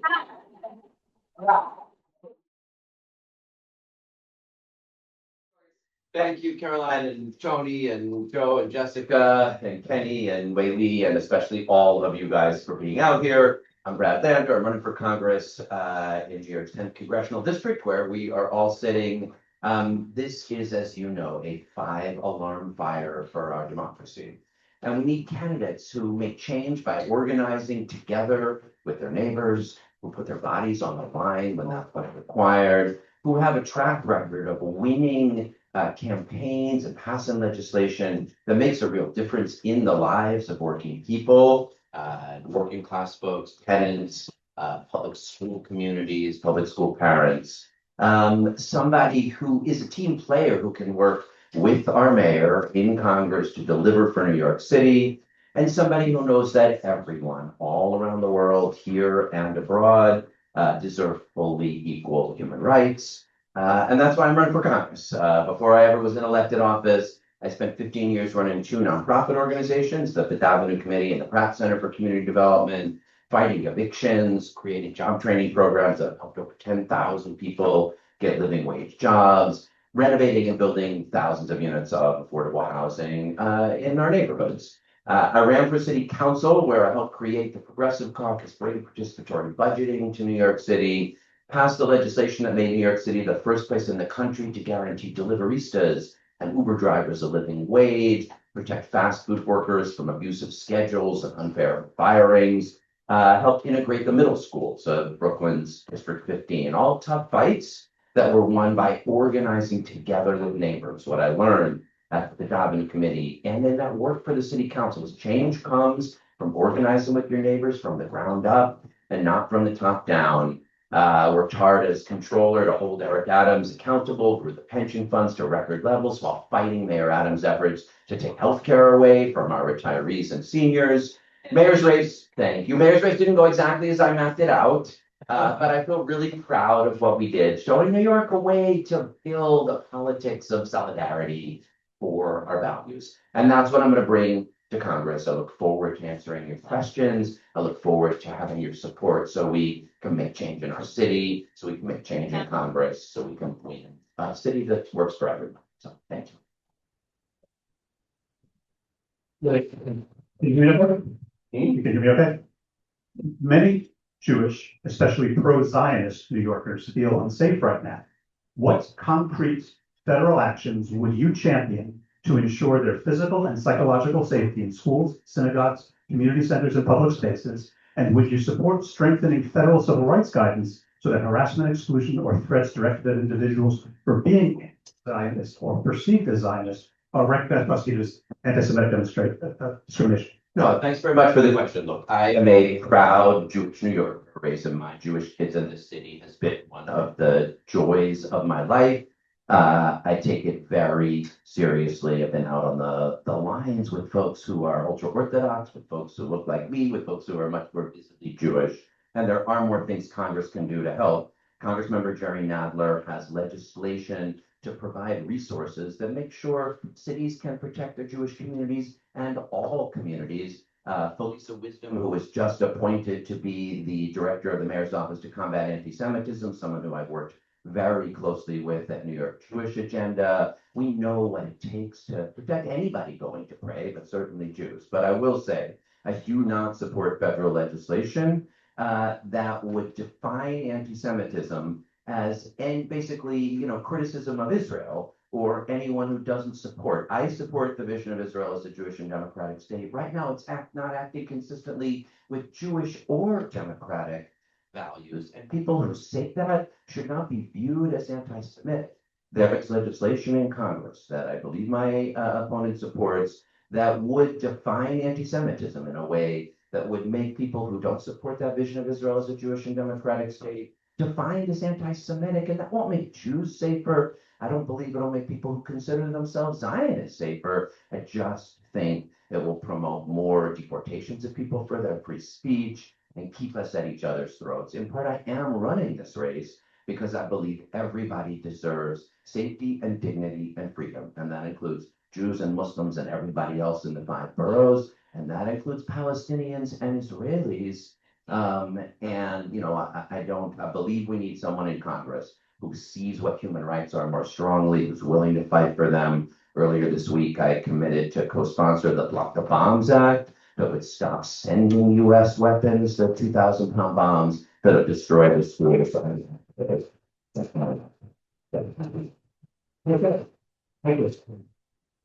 Housing and federal investment. New York 10 faces an extreme affordability crisis with public housing residents, rent-stabilized tenants, and working class families being priced out. What specific federal legislation will you champion to dramatically expand deeply affordable housing, less than or equal to 30% MI, fully fund NYCHA and Section 9 public housing, and protect tenants from displacement? And how will you ensure those investments prioritize historically redlined Black, Brown, immigrant, and low-income communities? Thank you. All right. This is the work of my whole career. I don't want to spend too much time on the past, but a little bit. As I said, I ran housing organizations that protected. Can I just do this without the microphone? Yeah. All right. Sorry. That prevented tenant evictions by mobilizing and organizing neighbors. We achieved in the Gowanus rezoning $200 million investment so that Gowanus and Wyckoff are the only public housing pretty much anywhere in the city getting a comprehensive modernization without being privatized. In the controller's office, I issued the city's first social bonds, about $5 billion for 12,000 units of genuinely low-income housing. That's one of the policies I want to do in Congress, are social bonds for social and public housing. Hasn't been done before, but we showed in New York City how you could do it. Long-term bonds backed by the city. I want to see long-term bonds backed by the federal government that could be used for the renovation of public housing and the building of new affordable and social housing. Senator Elizabeth Warren, whose support I'm proud to have, has a Housing and Economic Mobility Act that would connect the dots between growth and resources for genuinely and deeply affordable housing. And on protecting tenants, another thing we did in the controller's office, first time ever in the country, was attach responsible property management and tenant protection standards to the investment dollars of our pension funds. Had never been done, and forced a set of investors to basically give quasi-rent stabilization rights to their tenants. Those standards that we developed should be hooked onto anything federal money touches. Fannie Mae and Freddie Mac purchased mortgages. So and that could be done by legislation, but a lot of it could be done by executive order as well. So I'm going to bring what I learned at the Fifth Avenue Committee, what I learned at the Pratt Center for Community Development, what I passed in City Council, and the way we invested for tenants and for affordable housing as controller to Washington. Good question. Do you regret allowing New York City to build and maintain such a strong position in Palantir? So the question is about investments in Palantir, and I guess I want to be really clear about this so everybody understands the way the pension funds work. You know, as a Congress member, you fight for how public dollars will be spent, taxpayer money. As controller, your fiduciary obligation is to invest the money that is the retirement security of teachers, firefighters, and school crossing guards in ways that are consistent with maximum return adjusted for risk. So you do that by creating a diversified portfolio where we basically, the pension funds own a little bit of basically every single publicly traded company, thousands and thousands of companies. We did a couple of divestments by category. So we divested fossil fuels and we divested private prisons. But you don't pick and choose individual companies when you are the controller. So my opponents can find a whole lot of bad companies out there. Northrop Grumman is invested by the pension funds. Pretty much every airlines manufacturer, you know, that's just like how you're invested. If it's in your portfolios as well, if you've got a mutual fund. So I did not pick or choose or invest in or increase. I don't like Palantir. I wish that they would go out of business, but it was my job as controller to invest in ways that are consistent with fiduciary duty, with the retirement security of everyone in this room as a public sector worker. I'm happy to say your pensions are up at over $300 billion, third largest in the country. We were the boldest on decarbonization, divesting fossil fuels, investing over $15 billion in renewable energy. The boldest on affordable housing. It was a pension fund investment that saved the 35,000 units of rent stabilized housing that were put at risk when Signature Bank failed. Bold on reproductive rights. We brought letters at the companies we invested on, mifepristone. Bold on MWBE investment. We increased money invested by Black, Latino, Asian, and women asset managers by over $15 billion. And bold in support of workers, forcing a whole bunch of hotel chains to sign neutrality agreements. So we did everything we could. There were a set of things we couldn't do, like have me pick and choose what companies not to invest in. And people want to attack me for that, they can. Great, thank you. Two-part question. The little is a little bit long. And on immigration and due process. New York 10 is home to large immigrant communities in Chinatown, Sunset Park, and the Lower East Side. First part. Do you support universal representation in immigration court and the creation of federal right to counsel? Second part. Beyond rhetoric, what concrete actions will you take to protect mixed status families from ICE enforcement and to reform federal detention policies that disproportionately impact communities of color? Thank you for this question, and thank you for all the work that you guys are doing. I don't know if you saw it a couple of weeks ago, I was in Minneapolis, and today, thanks to their steadfast organizing, they pushed a lot of those ICE agents out of their cities. That steadfast, soulful organizing we are doing is making a difference. And let's remember what New York is. I mean, the 10th district has these amazing immigrant neighborhoods. New York City, the 8 million of us, 40% are foreign born.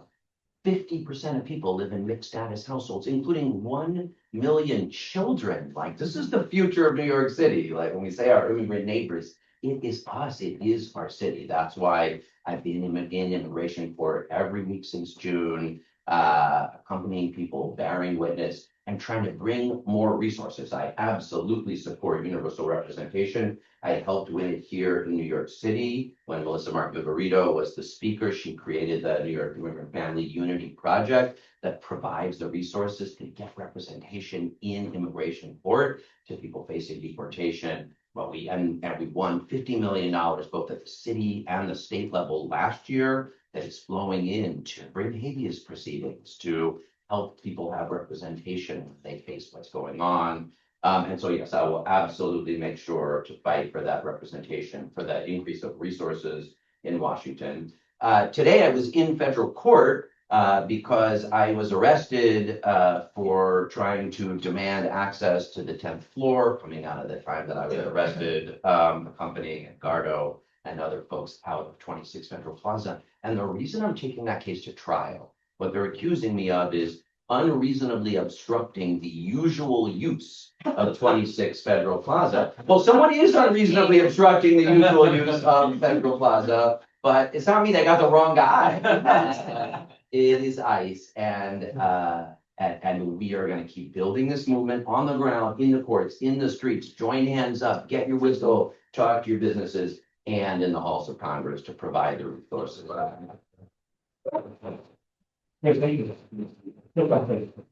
Do you support federal legislation guaranteeing confidential health care for minors, including the capacity to make decisions regarding gender affirming care?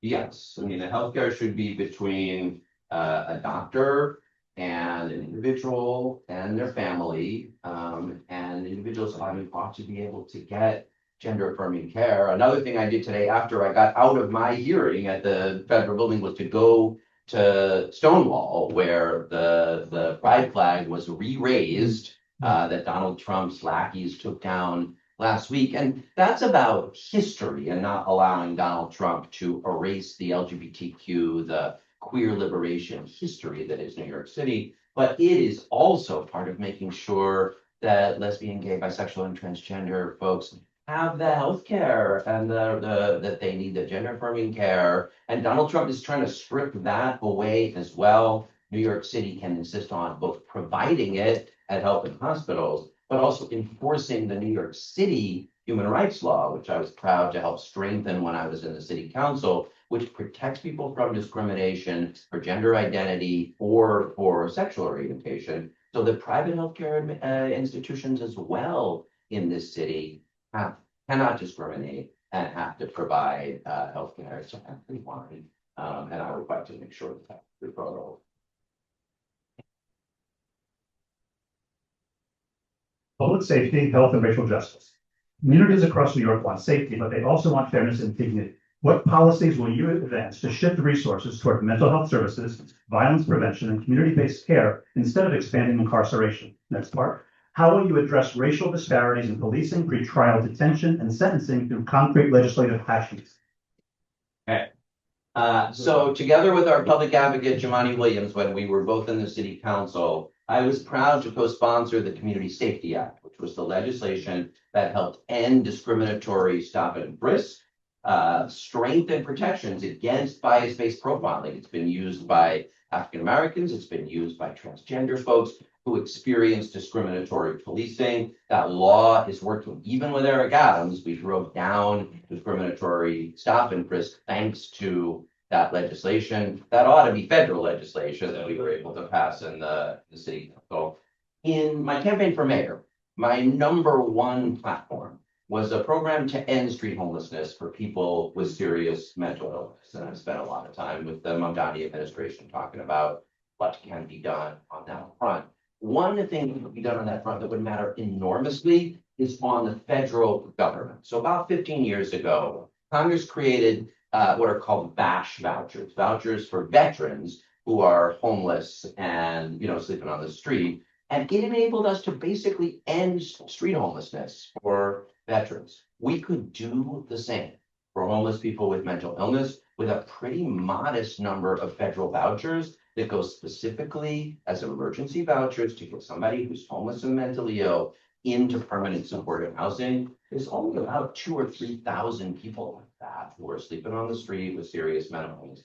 We have 4,000 or 5,000 vacant supportive housing units. What we lack is the federal dollars to pay for both the rent and the services. It is not much federal money to provide an additional 4,000 or 5,000 vouchers. You could do this as a program around the country. You could end street homelessness for people with serious mental illness. And then the question wouldn't be, should we have cops out there forcing them into shelter? It would be, here's the program that gets them into permanent supportive housing, a safer city, and a more human. Great. Given the quantity of indictments that have been handed down to former members of the Adams administration, what do you say to constituents who feel this represents poor oversight on the part of the controller's office?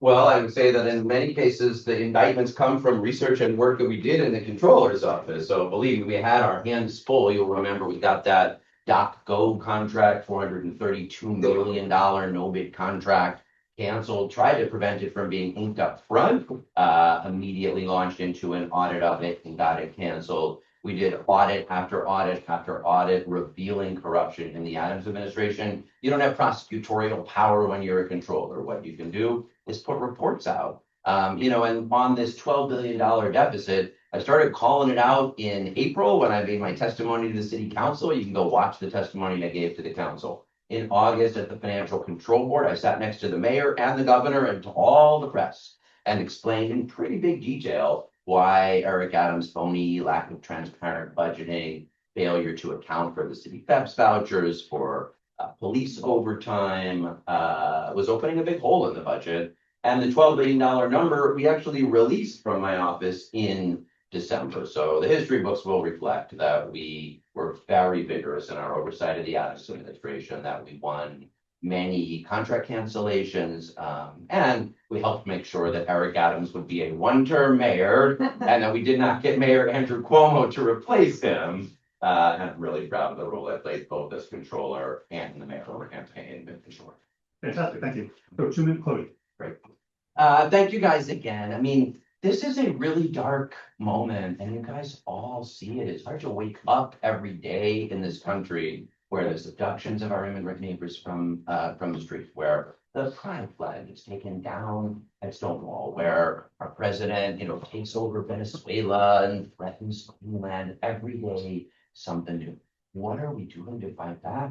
We're organizing together. And that's the work I've been so proud to be a part of earlier this week about the endorsement of Indivisible, both Indivisible Brooklyn, but also Indivisible National, people who are saying, here's how neighbors come together to fight back. And that's what I've been doing. That's why I'm proud to be endorsed by Bernie Sanders and Elizabeth Warren and Mayor Mamdani, Tremani Williams of the Working Families Party and Indivisible, people who know how to organize and fight together for change, as well as a whole lot of the local elected officials in this district. And what I can promise you is I will wake up every single day, first thinking, how do we organize together with our neighbors? How do we make lives better for working families? Build a democracy that's worthy of all of us? How do we make sure U.S. foreign policy reflects our values in the world? I will be out here with you as I have been my whole career, and it would be a great, great honor to have your support for this.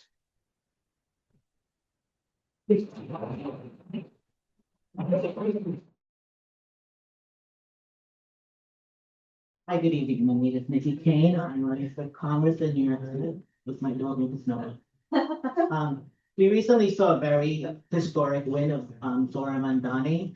People scoffed at his socialist policies, but in the end, he came out victorious. I want to bring those same policies and aggressive tactics to Congress. I believe in a Green New Deal, a pro-worker economy. Healthcare is a human right. Housing is a human right. Abortion is healthcare. Gender-affirming care is healthcare. And we need to protect trans kids. Tax the billionaires so we can have affordability from rent to groceries.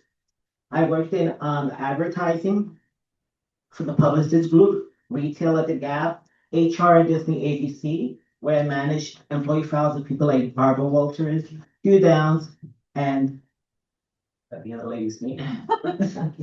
I also worked in small business lending, banking with Capital One.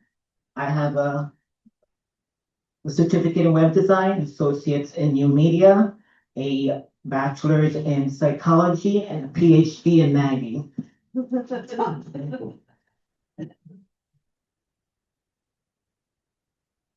Yeah, that's my, I want to say the rest of the time. Okay, so we'll go to questions. Matt. Okay. Hi. Question is, do you support federal legislation guaranteeing confidential health care for minors, including their capacity to make decisions regarding gender affirming care? So your question is asking if minors should have a say in gender affirming care?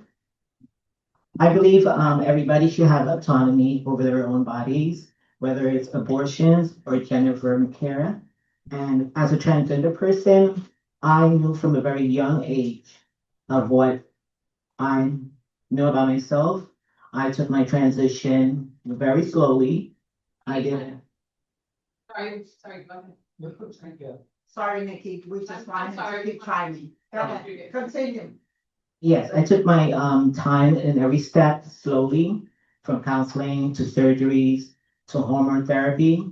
And I think we should allow children to not be trapped in their own bodies. We cannot understand a person's experience as far as this children making medical decision. No child is making any medical decision. This is being made with parental approval, counseling, and psychotherapy. I walked into a clinic once with a psychotherapist, and she said, you really should do this." I looked at her and said, "You crazy?" And I walked out of her office, but she was right. So these children are not making any decisions by themselves. They're making decisions based on a group of people, and I believe they should have the right to make a decision and feel comfortable in their own bodies, whatever that means.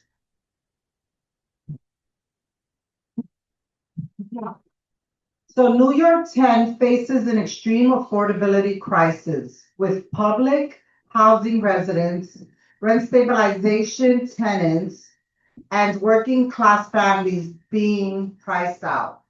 What specific federal legislation will you champion to dramatically expand deeply affordable housing?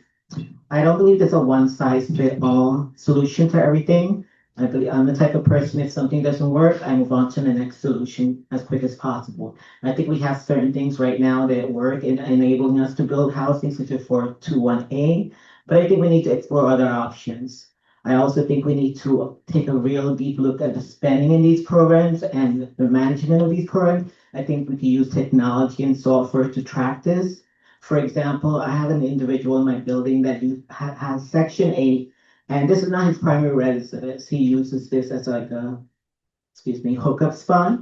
And this is not, I brought this up to the city, the nonprofit that manages his case, and nobody seems to be concerned about this.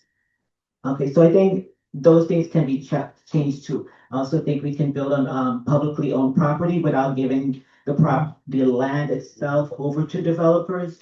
I can think we can cut costs in fees of buildings, etc. I believe if I go left and it doesn't work, then I'm gonna go right. If it doesn't work right, I'm gonna go up. If it doesn't work up, I'm gonna go down. I'm not concerned of the means of getting the solution done. I'm concerned on the goal. New York 10 is home to large immigrant communities in Chinatown, Sunset Park, and the Lower East Side. Do you support universal representation in immigration court and the creation of a federal right to counsel? I believe we should have a federal right for counsel, and the reason we don't have a, everyone's gonna work around, especially on our fellows on the right side, and say, "Oh, these are illegal." Okay, as I said many times to people who comment on my post, that no one is illegal. There's no such thing as an illegal immigrant. Being undocumented in this country is the same as a parking ticket. So I do believe we need to have federal representation in immigration service, whether it's funded federally, state, or local. The law needs to change. It should, unfortunately, it has to be changed where, it may become criminals so that way they're entitled to representation. I also, sorry, the second part of the question? Okay, let's see. Do you support universal representation in immigration court and the creation of a federal right to counsel? I absolutely do. I'm currently the candidate year 10, and I filed a challenge in the court regarding this redistricting. I looked at the redistricting and I saw that it was going to, it was gonna marginally by 10 to 15% increase Black and Latino votes in this District 11, but it was gonna take away the rights of Asian voters in my district. I made it upon myself to make sure that Asian voices are still, have their full voting rights. And I of course want to make sure all immigrant communities have a right to representation. The next question is, would you sign up to co-sponsor HR 935 or HR 944 calling for the impeachment of Pete Hegseth and Robert F. Kennedy Jr.? What about HR 353, Rep. Thanazar, or HR 415, Al Green, calling for the impeachment of Donald Trump? I would love to have the pleasure of filing articles of impeachment on the first day I walk into Congress. And I hope to bring your endorsement so I can have that on my resume. I absolutely think the only solution to this administration and all the goons that accompany it is impeachment. And I absolutely would support anything to remove this entire administration from office swiftly as possible.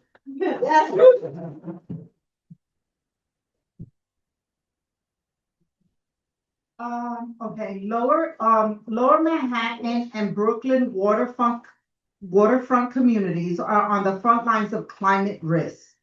How will you ensure federal climate investment prioritize frontline communities, including public housing residents for resiliency upgrades, flood protection, building decarbonization, and green job pipelines? And first, I would reverse all these actions taken by this administration to weaken environmental policies and safeguards. Then I would also look into funding independent investigations and research and how to handle these policies.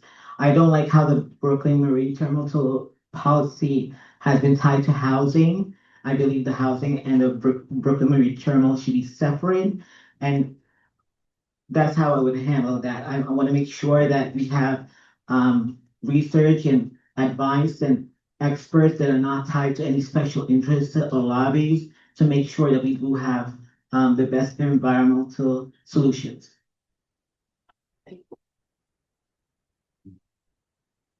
Does anyone have questions for Deacon? Oh, yeah. Do you want to stand up? Do you want us to bring a mic to you? Can you belt it out? Okay.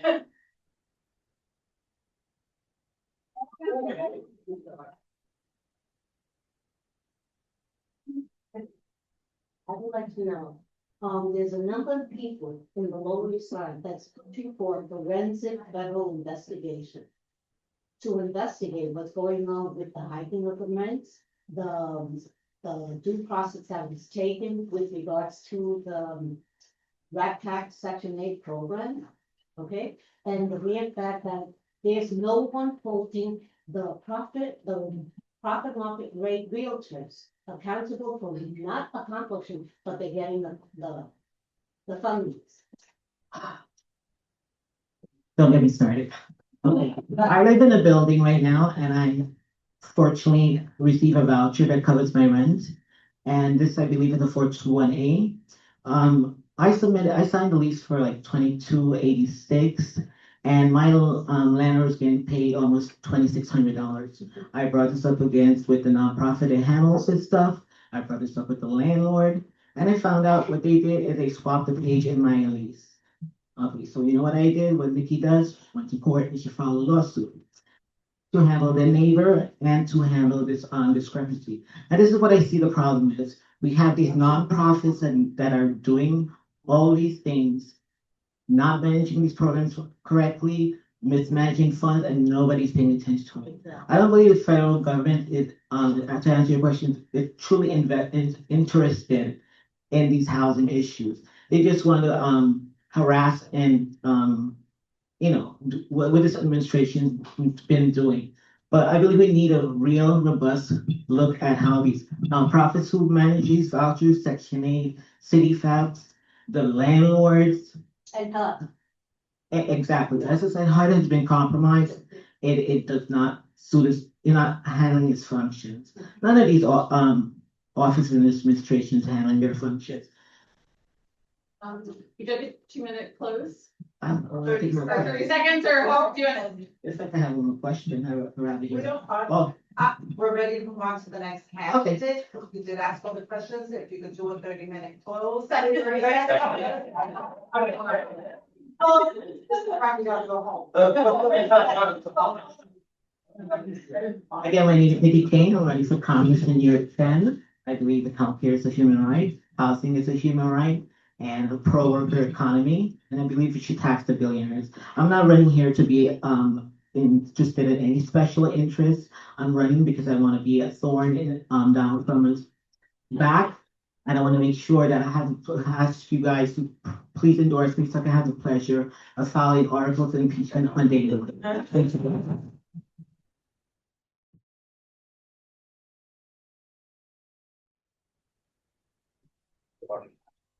Okay.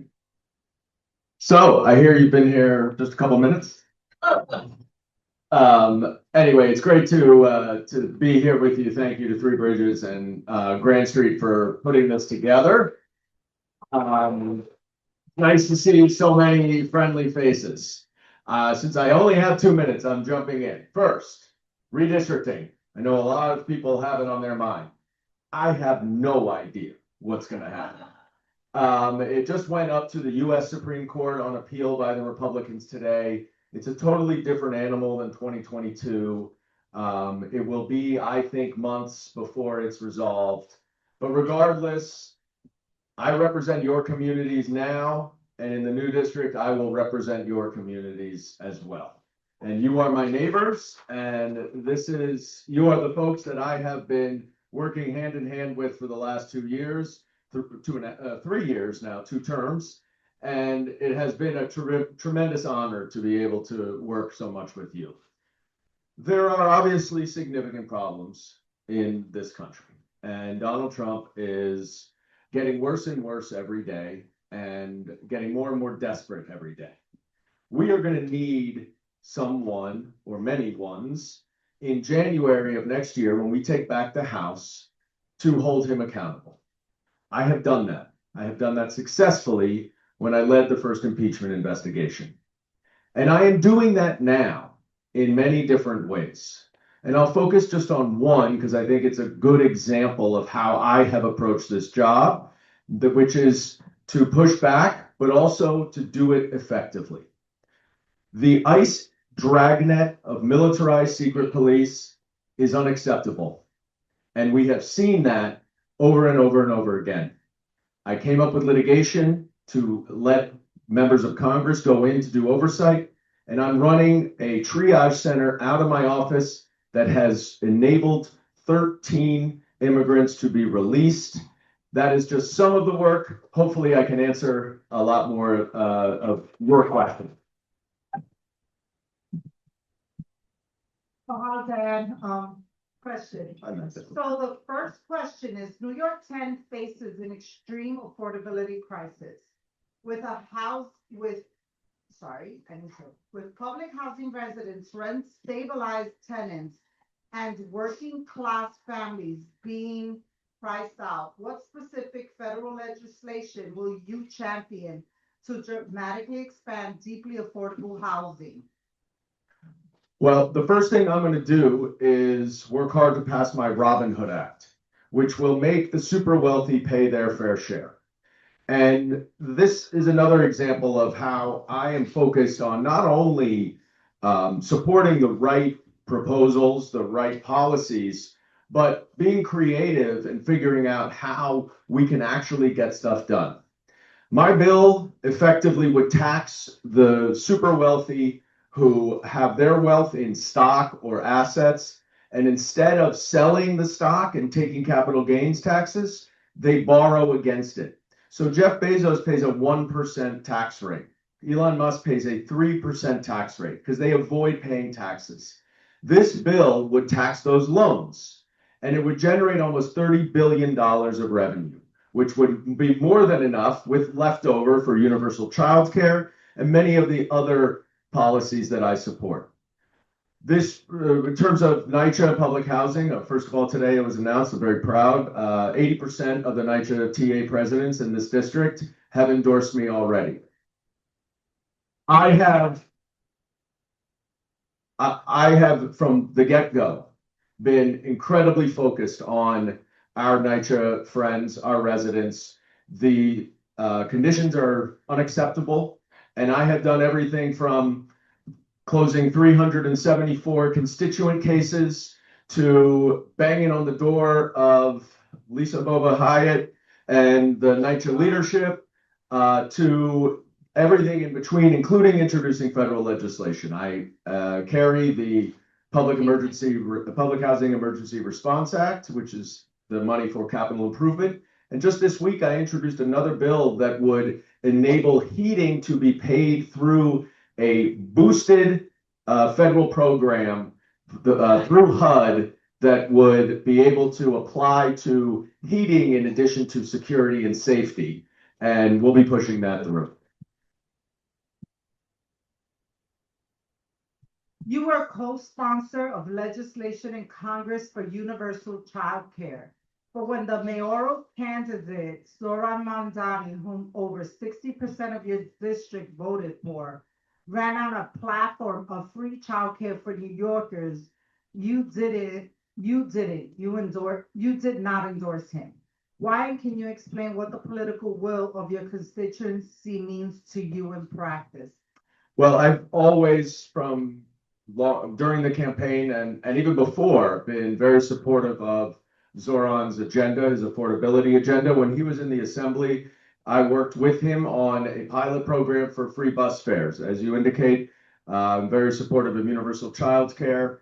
And I have been in regular communication with him after the election to work together on his agenda, which is my agenda, and making things better for New Yorkers, our shared constituents, including in particular the Department of Community Safety, which I think, as a former prosecutor, understanding the system is a terrific idea to increase mental health professionals to address some of the issues in our criminal justice system.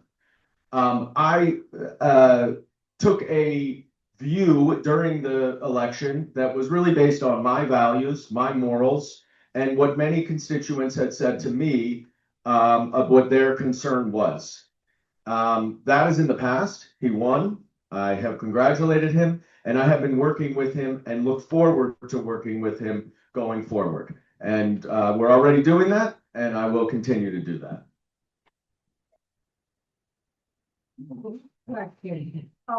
New York 10 is home to the large immigrant communities in Chinatown, Sunset Park, and the Lower East Side. Do you support universal representation in immigration court and the creation of a federal right to counsel? Yes. In fact, I've done a lot of work on expanding funding for counsel for immigrants, especially unaccompanied children. I have introduced a bill that would create an entire children's docket with judges who are trained in dealing with children's issues, I should say, as well as lawyers. And I have been on the front lines with many of the pro bono lawyers working working from my office to help families of immigrants who have been caught up in this awful, awful dragnet. I'm also, I would just point out, I was new to elected office in 2022 when I came in. And I looked around the district for a little while, taking stock of everything, what was going on. And what was very clear to me is that there were a number of neighborhoods that were entirely underserved and underappreciated. And I have spent 2/3 of my time in the district in those neighborhoods. And those neighborhoods are the ones you just mentioned. Chinatown, Lower East Side, Sunset Park, Red Hook, the 31 NYCHA developments where I've spent a tremendous amount of time. Because these neighborhoods are ones that have not gotten the resources, the attention, and the fairness that they have deserved. And many of the other neighborhoods have many needs as well, and we are happy to serve them. But it has been a real privilege of mine to be able to build relationships on the ground in these areas and to be working so closely with the immigrant communities in fighting what is going on with our immigration system, which is the civil rights issue of our era.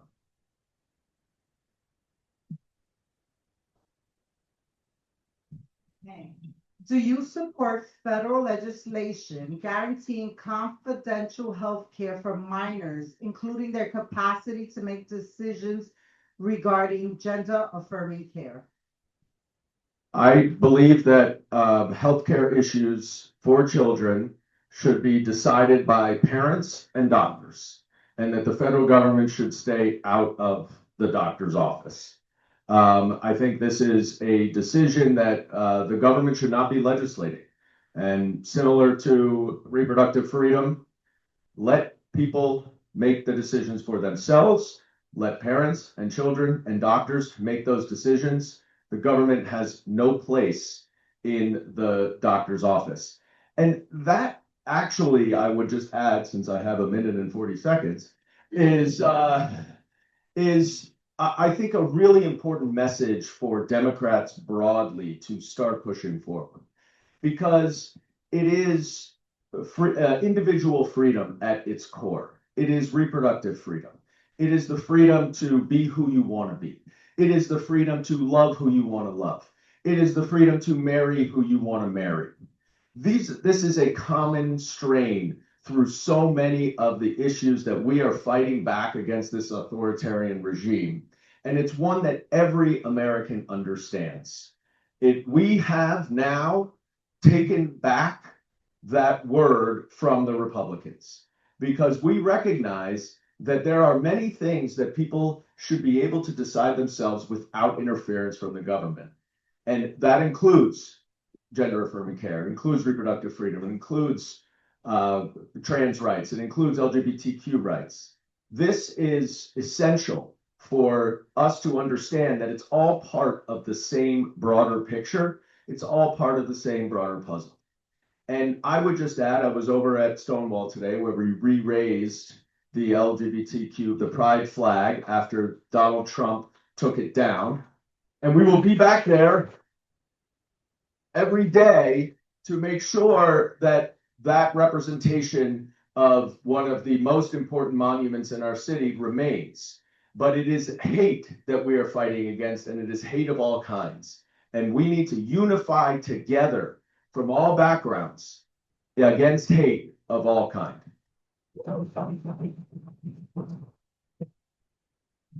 Next question is, Lower Manhattan and Brooklyn waterfront communities are on the front line of climate risk. How will you ensure federal climate investments prioritize frontline communities, including public housing, residents for resiliency upgrades, flood protection, building decarbonization, and green job pipelines? Well, this one is actually one, even though we're in the minority, I've been in the minority for 3 years, I get to say I passed a bill on this. Because I did. I passed a bill that makes coordination between FEMA and city and state agencies much, much easier and much more seamless, and eliminates a lot of the red tape that, based on my experience in dealing with DEC, DEP, some of the other agencies that are involved in this, really struggle to get that proper coordination. And so I passed that bill a couple months ago, And I think that'll be very helpful to address these issues. The issues related to resiliency are essential, and I've been working closely with the Army Corps of Engineers. I've been working closely with the city on the resiliency efforts. Now, Battery Park City has started their state-oriented resiliency efforts. It is essential that we do this, even though it is a pain in the ass to deal with. And so what I am really focused on is making sure that we do this important work, but that we do it in an equitable way. We do it in a way that interferes as little as possible with people's lives. And as you mentioned in your question, Magda, that we do it understanding where our priorities need to go and making sure at all times that we are protecting our most vulnerable residents. And on this issue, because there are so many NYCHA developments right along the FDR, we have to be very focused as well also on the air quality. And with congestion pricing, that's something that I am focused on and monitoring as well.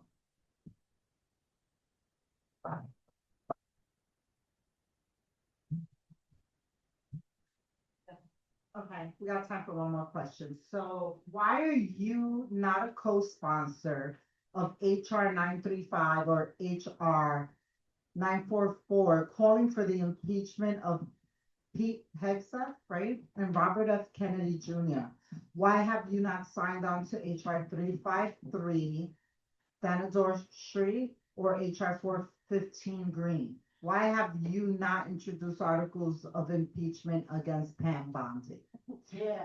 So my view of this as somebody who led an impeachment investigation successfully, sort of successfully, against Donald Trump. He did lose the election, okay, even though he may not have recognized that.